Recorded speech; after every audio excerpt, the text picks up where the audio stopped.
It's been an incredible year. The SpaceX team, I think, is the best space team that has ever been assembled on the face of the Earth by far. And the achievements of the past year demonstrate that. I think to a degree that is mind-blowing. Like what you have achieved over the past year is nothing short of incredible. And one day, we will indeed occupy Mars. So let's go through everything that SpaceX has achieved that you've done. And it's actually going to take a while. By the way, this is going to take a minute. First of all, with Falcon, we have achieved the most launches of any rocket in a single year ever. So the next best was the Soviet Soyuz, which I think did a little over 60 launches in a year, and we did 96. So no other family of orbital class rockets has launched more than 63 times a year. That was Soyuz, and we did 50% more. Falcon Heavy also surpassed, in terms of heavy lift vehicles, the record for Saturn V, which I think did, with 5 launches last year, we exceeded the Saturn V record. So that was pretty incredible on Falcon Heavy. So this gives you a sense in pictures of how incredible that was. For a while there, I'd be posting something, is this like the launch that just happened or the one that is happening? Or because there were 3 launches that happened in the space of a few days. But this is all the launches on one page. And yes, it's really incredible. All made it to orbit, all landed. Just a huge hand for the Falcon team. That was incredible. And 2/3 of the missions were Starlink, but 1/3 were for other customers, for NASA, for other communication satellites.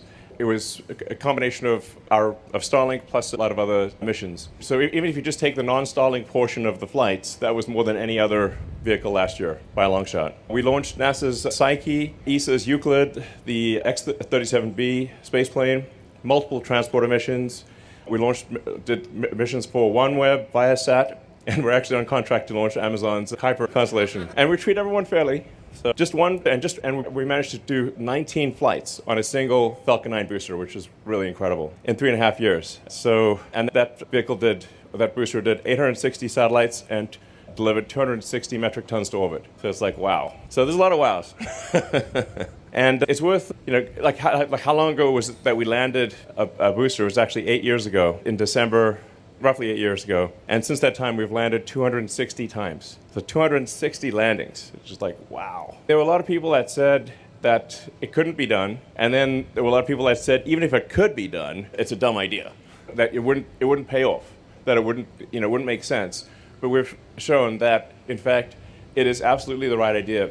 Reusability is the key to a great future in space. It's essential. We need reusability for rockets, just like we have reusability for cars, for airplanes, for bicycles, for horses. Obviously, reusability is essential. And the fundamental invention that is necessary for humanity to become a multi-planet species is a full and rapidly reusable, reliable rocket. I mean, it's incredible how much has happened in 8 years. I wonder what will things be like 8 years from now. Hopefully I think we will have landed on Mars, and I think we will have sent people to the moon, and maybe if we get lucky, we'll have sent people to Mars within 8 years. The key question, I think, about for civilization is, the key test, perhaps, for civilization is, do we make it through this Fermi great filter of going from a one-planet civilization to a multi-planet civilization? And if we do become a multi-planet civilization, we may go out there to other star systems and discover many long-dead one-planet civilizations. And we don't want to be one of them. That's lame. We don't want to be one of those lame one-planet civilizations.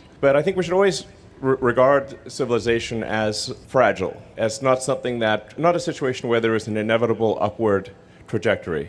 I mean, I read a lot about history, and if you read history, you see that civilizations are anything but permanent. Many civilizations have risen and fallen over the years, over the centuries and millennia. And eventually the sun will expand, boil the oceans, and destroy all life on Earth. Now, admittedly, that's several hundred million years in the future, but it's only about maybe 10 or 20% of the existence of Earth itself. If Earth is 4.5 billion years old, then another 20% longer, and intelligent life would not have evolved. Because it's taken us a long time to get to this point. That's really the key test. Do we become a self-sustaining multi-planet civilization while civilization still exists, or don't we? I think that's really the key question. I think we've got a good chance, but it's not a sure thing. That's why time is of the essence. I think we want to make Mars self-sustaining as quickly as possible. It's not just a question of getting people to Mars, but it's getting enough tonnage and equipment to Mars to enable Mars to be self-sustaining.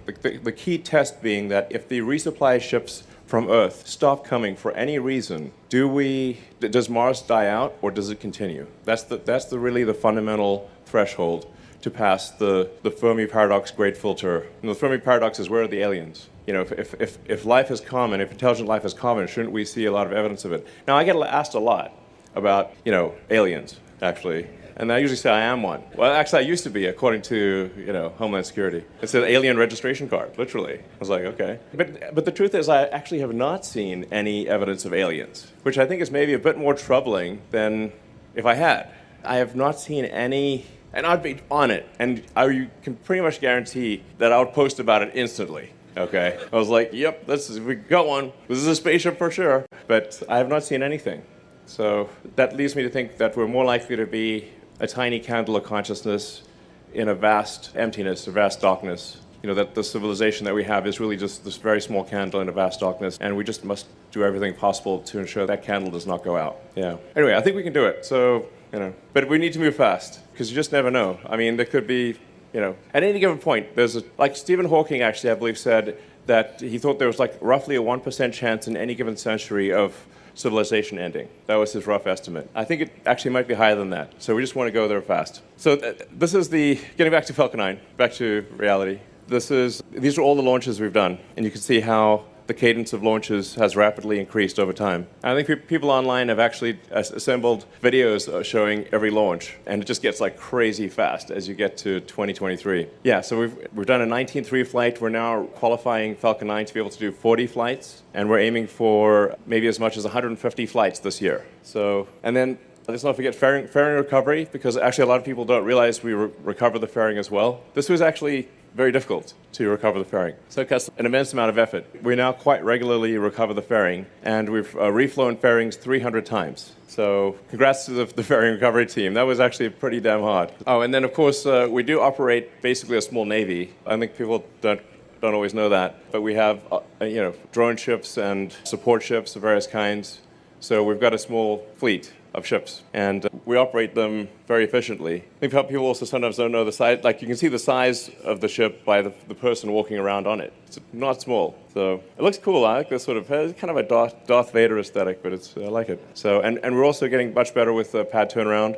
We achieved a 3-day pad turnaround, and I think we're aiming to hopefully get under 24 hours pad turnaround by the end of this year. So in terms of, launch rate, so it's been 15 years since Flight 1 of Falcon 1. Flight 4 of Falcon 1, the first one to reach orbit. So 15 years since we got anything at all to orbit. Yeah, and now we're aiming to have 150 flights or thereabouts this year. So they're big rockets at this point. Falcon 1 is a little rocket. In fact, when I see Falcon 1 right now, I was like, man, I think I'd probably tuck that under my arm and just take it home with me. It was like, launch it in the backyard or something. It looks so cute. But at the time, Falcon 1 did seem like it was extremely difficult. It took us 4 flights to reach orbit, and it did seem kind of big at the time, but now it's like a look adorable thing. Yeah. So I think the most profound metric, or the metric that really describes the magnitude of what SpaceX achieved in 2023 is the mass to orbit number. So, and you can see the incredible change just year over year. So 2021, we're slightly below rest of world. 22, we, I think, roughly doubled what the rest of the world did. And last year, we were 80% of all mass to orbit. So when rest of the world, we mean like the rest of US industry, Europe, India, China, Japan, everyone. So there's not a lot of industries where a company is doing like 80% of everything. And then what's really mind-boggling is that number should increase by 50% this year. So I guess on the order of like 90% of all mass to orbit, not counting Starship. So as we start launching Starship is like roughly 100 tons to orbit with every flight. There's a path to getting Starship to do over 200 tons with full reusability. So 200 tons to useful orbit with full reusability. And it's really an incredible amount. 1,200 tons of useful load to orbit last year. Yeah, that's just astounding. So I think that really deserves a round of applause. Like wow, I mean, that's the most mind-blowing, and the rate of increase is just astonishing. Now, these numbers will actually look very small in the future. In order to build a city on Mars, we'll need to be kind of in the million-ton to orbit range. So maybe a little higher, ideally a little higher, but sort of, if you just try to get things to the right order of magnitude, like not trying to get to an exact number, but try to get the order of magnitude right. I think it's roughly 1 million tons to Earth orbit. That'll get you roughly 200,000 tons to the surface of Mars. So roughly, approximately 20% of whatever you get to Earth orbit, you can get to the surface of Mars. And figure like maybe we need at least 1 million tons of useful load to the surface of Mars for it to become self-sustaining. That self-sustaining threshold is actually a very tough threshold to meet, because even if you're missing a tiny thing, then eventually that Mars will die out. So you've got to be able to not just build, for example, computer chips, but you need to be able to build computer chip factories. Because if you can't build computer chip factories, the factory that you do build will eventually break down, and then you will have no chips, and then that's it. It's kind of like a long sea voyage, where if you're just missing vitamin C, yeah, you'll cruise on for a while, but then, your teeth will fall out and you'll die. That was a real problem in the old days. Anyway, it's quite a high threshold. And like Mars is a fixer-upper of a planet. It needs some work. So it's not like you can just run around outdoors and fish or live off the land. You can't live off the land on Mars. So it's really quite a lot of work that's required to make that work. So Dragon, an amazing amount of progress with Dragon and an incredible track record of success. So as of last year, the Dragon's fleet time on orbit exceeded the space shuttle fleet. So we had a cumulative over 1,300 days of time on orbit as of last year. So that's pretty mind-boggling that Dragon has now had more days in orbit than the entire space shuttle fleet. It's like, wow. So yeah, and Dragon has visited the space station more times than the space shuttle as well. So this is an incredible achievement by the Dragon team. So once again, as I was saying, this really has been an incredible, maybe the best year in the company's history. I mean, it was the best year in the company's history, actually. So there's a lot of great things to go through. And I'm not one who gives out false praise. So it's really mind-boggling what you've achieved. All of the missions last year used a flight-proven Dragon. So these Dragons had all flown before, and this year we're looking to fly maybe 7 or 8 Dragon missions. So it's really been, fantastic success by the Dragon team. This doesn't have audio. There's no sound in space. Yeah, that's a great looking spacesuit and in Dragon interior. So we've now sent 42 humans to orbit, to be precise. Space is relatively easy, but orbit is very difficult. So we've now taken 42 humans to orbit and back. And I have to say, if there's one thing I wish for, it is that we bring them all back safely. That's like, sometimes people say, well, what is the one thing you wish for? I said, I wish we bring the astronauts back safely. That was one thing. If I had one wish, that's what it would be. So we also have now completed a second crew arm in Florida. So we've got 2 towers that are capable of, 2 launch pads that are capable of sending astronauts to orbit. And this is going to be great for being able to shift missions between Pad 40 and Pad 39A. We've got this year our first spacewalk, and so we've got to redesign the suit so that you can actually move around in it, and you don't just pop out. Because if you just inflate the suit, you just basically, you're kind of like one of those balloons at a party or something, So it's quite hard to still be mobile in an inflated suit and have the joints move and stuff. And then we will actually evacuate the whole spacecraft. So everyone, even those that don't go on the spacewalk, will still be in vacuum. So obviously very important that it work. We don't have a little hole in the suit or something go flipping around. So, but I think, obviously we're going to put a lot of testing into this. But there's going to be another significant milestone, which is to have a suit where you can be in the vacuum of space with just nothing at all and just be out there. It's actually hard to conceive the concept of nothingness. And it's not technically nothing, there's a small number of particles per cubic meter. But it's pretty damn close to nothing. If you lose too much air, too much oxygen, that's it. There's no place to get oxygen from. So, an airplane, even at high altitude, can increase the pressurization pumps and get more atmosphere because it's in the atmosphere. Dragon springs an oxygen leak, and that oxygen leak is too significant. There is no place to get oxygen. You're just going to die. So the requirements for getting everything perfect are insane. Everything's got to be absolutely perfect to work. We did not, evolve to live in space, obviously. It's a tough one. But this is really going to be another great milestone, is to actually be able to have someone floating out there, in the vacuum of space and come back. And we do want to actually have a spacesuit that you can walk around in, because if you're on the moon, you want to be able to walk around on the moon, walk around on Mars. So having a high mobility spacesuit that actually isn't crazy expensive, ideally, and that you can walk around in comfortably is a big deal. It's actually an important thing that needs to be developed and ultimately made in large numbers. Because if we send, say, 1 million people to Mars, then that's a million spacesuits or a million Mars suits that you need. So we'll have to make a lot of these things. And we're also going to launch Starlink on that flight. So then coming to Starlink, this is normally a whole separate company, but we're basically rebuilding the internet in space, which is pretty wild. And now it is, I want to emphasize, supplemental to the terrestrial internet. Sometimes people think, well, is Starlink just going to take over and destroy all the terrestrial internet? It definitely will not. But what it will do is Starlink will give access to the internet to people that either don't have access or where their access is extremely expensive or very bad access. So this is a massive enabler for enabling people in remote locations to learn anything. Like you can basically learn almost anything for free on the internet right now. Like for example, MIT has all of its lessons on YouTube. You can learn almost anything if you've got an internet connection. But if you don't have an internet connection, you're limited to, I guess, maybe you got some books or something, but not. Basically Starlink is a game changer for improving people's quality of life around the world. This might be certainly one of the, I think, it might be the number one, over time, technology that improves people's standard of living around the world. It's certainly a candidate for potentially being the most profound thing that actually improves quality of life for people around the world, which would be really something to be proud of, obviously.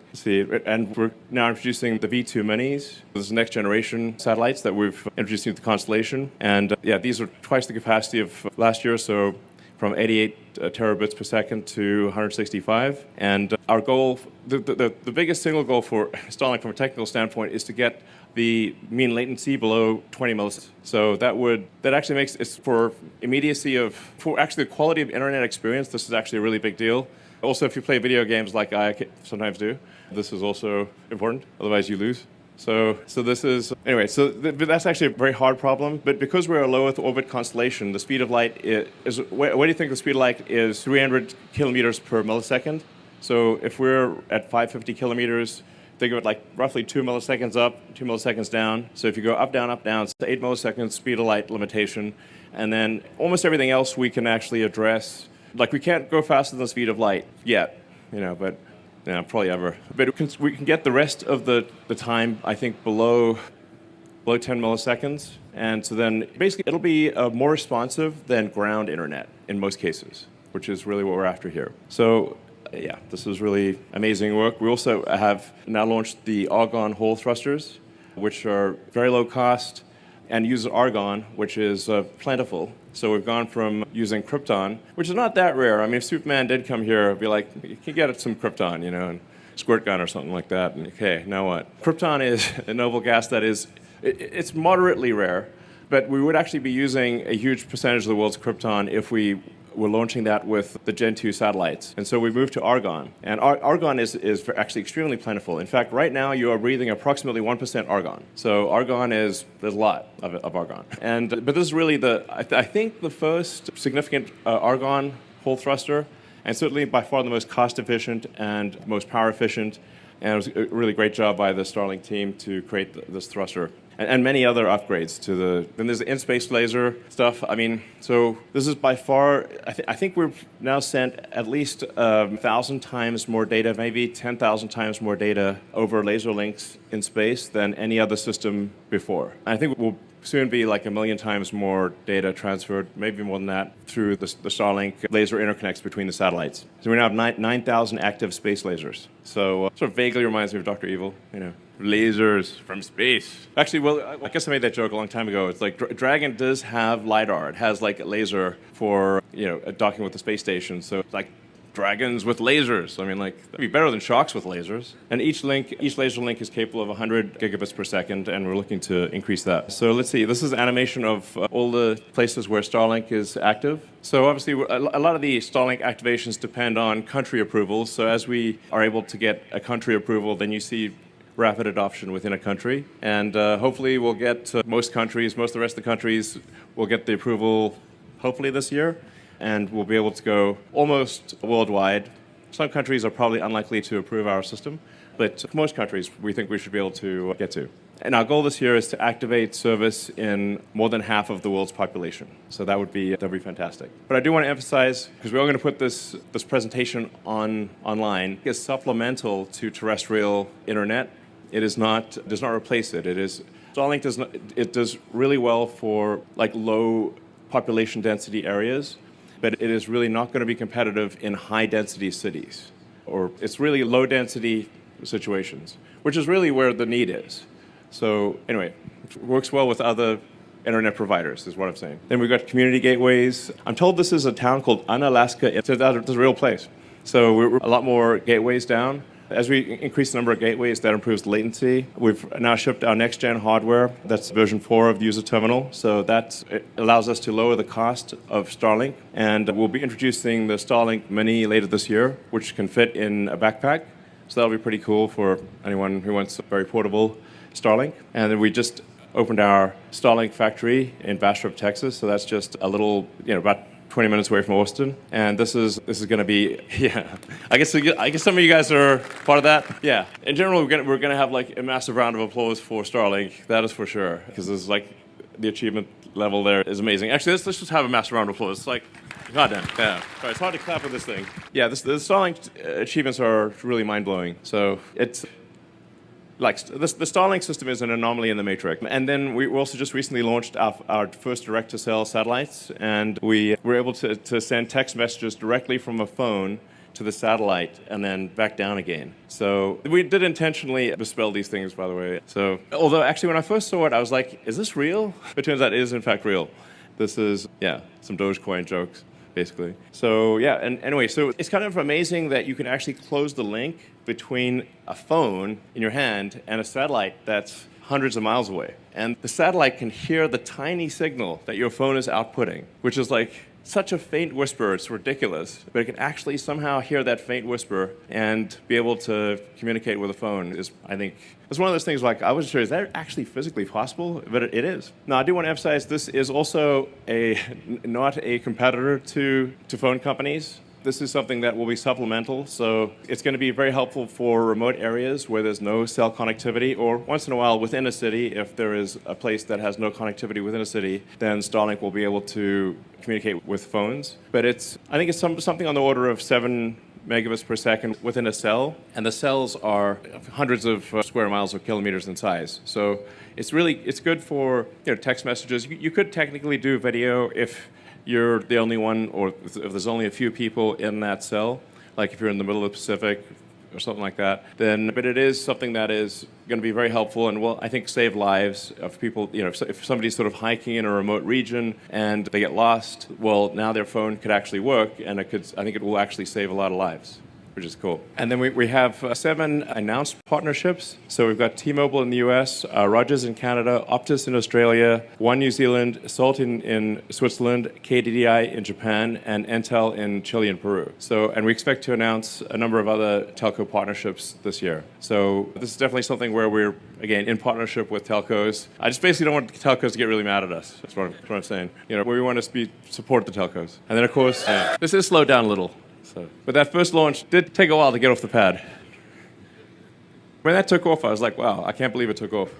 That was my reaction. So I think it's incredible that we took off twice last year. Even though I've been very closely involved with the Starship program from the beginning. And actually, I lived out here. This is my primary residence for 3 years. This used to be a sandbar, basically, what we're looking at here. And now it's got an advanced rocket factory and a gigantic launch pad, and we've got a whole bunch of rockets out there. But I'm still amazed that it actually got put together and it took off. I'm like, wow. I mean, the Starship is more than twice the thrust of a Saturn V. It is by far the biggest flying object ever made. And with some upgrades down the road, it'll actually be, I think, probably over 20 million pounds of thrust. And Saturn V is 7.5. So it'll end up being 3 times the thrust of Saturn, and it's going to fly a lot. It has to fly a lot. So it's going to end up flying several times a day from many different locations in the world. And I think there's a pretty good chance that it does Earth-to-Earth transport as well. Because the fastest way to get from one place to another on Earth is, to get from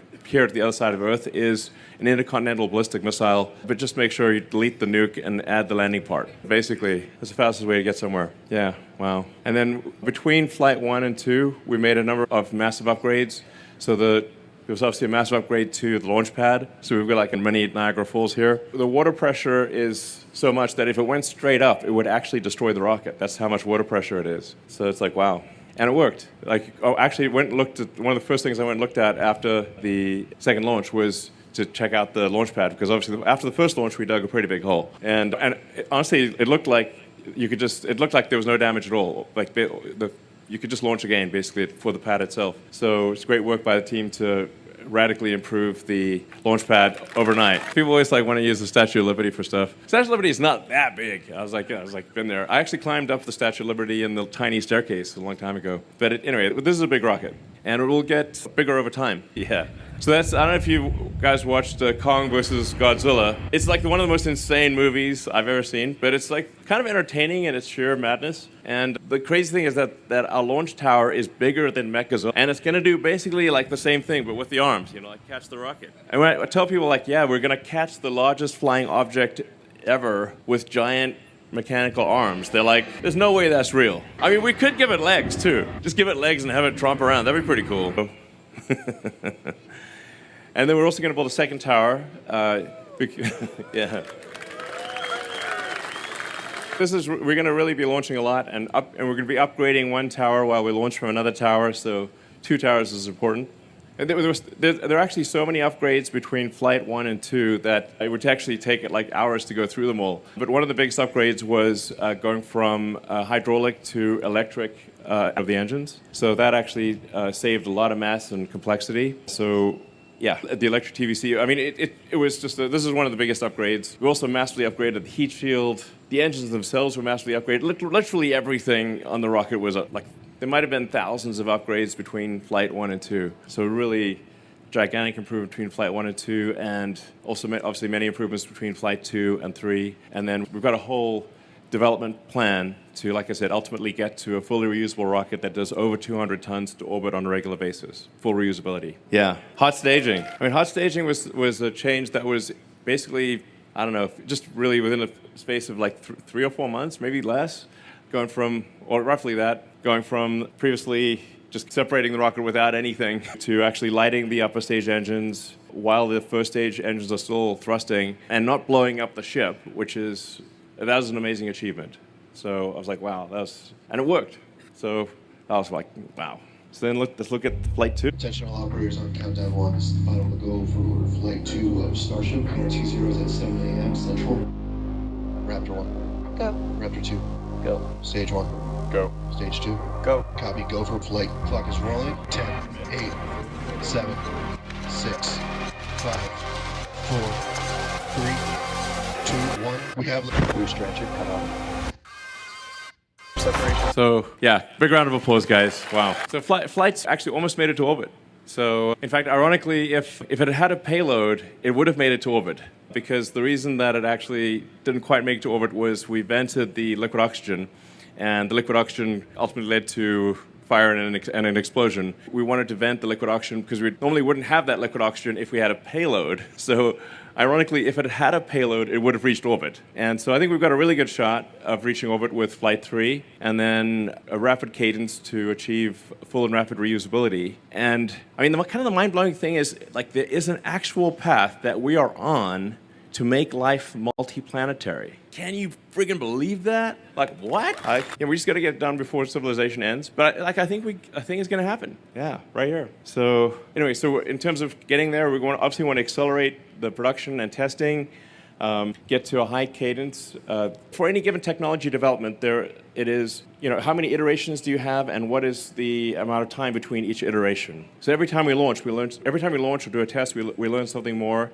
So increasing that cadence of launching and testing, and it's always better to sacrifice hardware rather than sacrifice time. Time is the one true currency. So it's sort of the fastest path to, as I was saying earlier, rapidly reusable, reliable rocket. Yeah, and we've got a block, sort of a version 2 ship that will be more reliable, better performance, endurance. We've got a version 3 ship design that will stretch, that be even taller, probably end up being, I don't know, 140 meters before it's all said and done, maybe 150 in the end, in length. Yeah, so it'll be even taller than it currently is. Yeah, and so with Flight 1, the goal was not to blow the pad up and ideally get some distance, which we did. With Flight 2, it was to get past staging.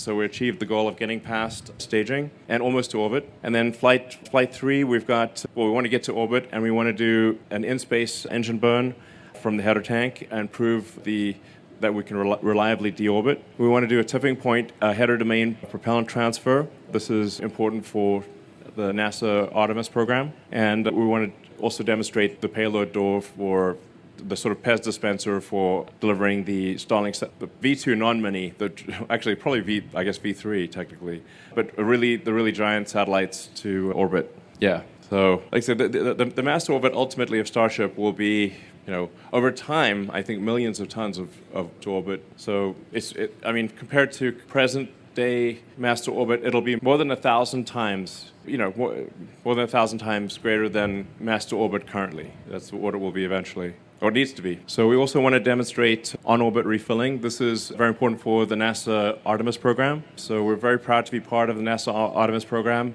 I'm always incredibly grateful to NASA for their support and for trusting us to take astronauts to orbit, to take cargo to the space station, and to be an integral part of getting astronauts back to the moon. One of the other questions I get a lot is, did we really go to the moon? I've gotten that from a lot of people, and I'm like, yes, we went to the moon.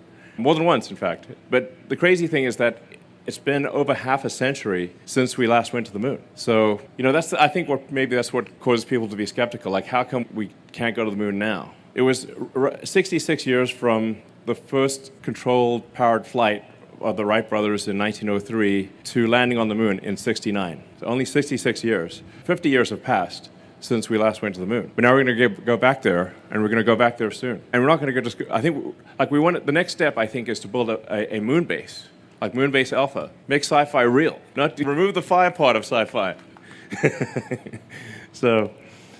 But in order to go and land on the moon, one of the technical challenges we have to solve is orbital refilling, where the starships dock on orbit and transfer propellant. Now, we've gotten very good at docking because we dock with Dragon to the space station, which is actually more complicated than docking with our own spacecraft. So we have a lot of expertise in docking, so I'm confident we will solve this.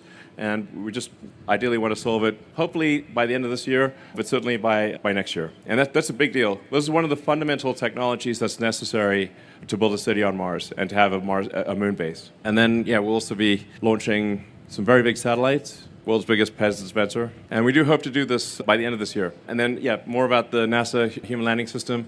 So, as I said, we're extremely grateful to NASA for entrusting us with a fundamental part of the Artemis program. We want to make sure we do a great job for NASA, and really we are a very fundamental part of the Artemis program. So if we do not succeed, which we will, but in order for the Artemis program to succeed, we must succeed with Starship. And like I said, we actually want to far exceed what NASA has asked us to do. So we want to go far beyond the NASA requirements and actually be able to put enough payload on the moon with enough frequency that you could actually have a permanently occupied moon base. That's the next really big threshold from Apollo, is have an actual moon base. I remember seeing this kind of cheesy sci-fi show a long time ago called Moonbase Alpha. I don't know if you've ever seen that, but the moon actually drifts away from Earth. Now this is not going to happen, but it was a cool show, Moonbase Alpha. But we need a real Moonbase Alpha, and we're going to do it. So then, as I was saying, this is the long-term goal. This is what we want Mars to look like. Starships coming and going, an incredible, beautiful Mars city, and a flourishing civilization on Mars. And ultimately, we can transform Mars into an Earth-like planet with terraforming. It just needs to be warmed up, really. And then it could be ultimately an Earth-like planet, and we could bring the life from Earth. We could extend life from Earth to Mars. And really, it has to be humans, because it's not going to be the dolphins. But we can bring all the creatures with us, and we can ensure that life on Earth continues on Mars, even after Earth becomes unlivable in the distant future. So I'll go into questions. What time is the SpaceX Ax-3 astronaut launch for Axiom Space? How to watch it live on January 18th today. SpaceX will launch an astronaut crew to the International Space Station Thursday, on the private Ax-3 mission for Axiom Space, but if you're hoping to watch it live online, you'll need to know where and when. And for that, space fans, we've got what you need. The Ax-3 mission, Axiom Space's third commercial spaceflight with SpaceX, will launch 4 astronauts to the ISS from NASA's Kennedy Space Center in Cape Canaveral, Florida aboard a Falcon 9 rocket and its Dragon spacecraft Freedom. Liftoff is scheduled for 5:11 p.m. EST. The AX-3 mission is commanded by former NASA astronaut Michael Lopez Allegria of Axiom Space, with Walter Villadi of the Italian Air Force serving as pilot. Turkey's first astronaut, Alper Gezervk, and European Space Agency Reserve astronaut Marcus Vant round out the crew as mission specialists. Together, the four men will spend at least 2 weeks in space on their ISS mission. Here's how and when to watch them launch and dock at the orbiting lab. What time is SpaceX's AX-3 launch for Axiom Space? Currently, SpaceX aims to launch the AX-3 astronauts into orbit on Wednesday, January 18, at 5:11 p.m. EST from Launch Pad 39A at NASA's Kennedy Space Center in Florida. Current weather forecasts call for a 95% of good conditions at launch time, according to the 45th Weather Squadron of the U.S. Space Force. SpaceX has what it calls an instantaneous window in which to launch the AX-3 mission. That means if the company cannot launch at that exact time, it will have to stand down until its next opportunity in order to reach the International Space Station. SpaceX's backup launch day is Thursday, January 18, at 4:49 p.m. EST. SpaceX and Axiom Space initially hoped to launch the AX-3 mission in November 2023, but the flight slipped to January 2024 and then to mid-January as weather issues delayed a series of other SpaceX flights ahead of the mission. Yes, you will be able to watch SpaceX's AX-3 astronaut launch online for free. In fact, you have a few options. Space.com will simulcast the livestream live here and on our YouTube channel, as well. SpaceX and Axiom Space will host their own joint webcast of the launch beginning at 3:15 p.m. EST on January 18. You can follow those webcasts at the Axiom Space YouTube channel and on the SpaceXX account, formerly Twitter. NASA's livestream will broadcast on NASA TV and NASA Plus. The agency will broadcast the SpaceX/Axiom Space program at 3:15 p.m. EST, then join the coverage at 4:15 p.m. EST. NASA's launch coverage will end about 15 minutes after liftoff.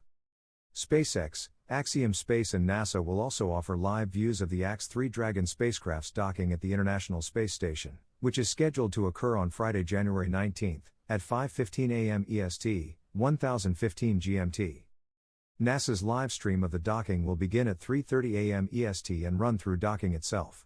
At about 7 a.m. EST, the 4 AX-3 astronauts will join the 7 astronauts currently living on the International Space Station during a hatch opening ceremony. Finally, at 7:35 a.m. EST, the joint AX-3 and station crew will host some welcome remarks before beginning their time together. While SpaceX's launch of the AX-3 astronauts will last just over 12 minutes from liftoff to its final event, the Axiom Space mission will last at least 2 weeks. After liftoff, it should take about 2.5 minutes for the Falcon 9 rocket to reach stage separation, after which its first stage will return to Earth while the upper stage continues upward with the Dragon spacecraft.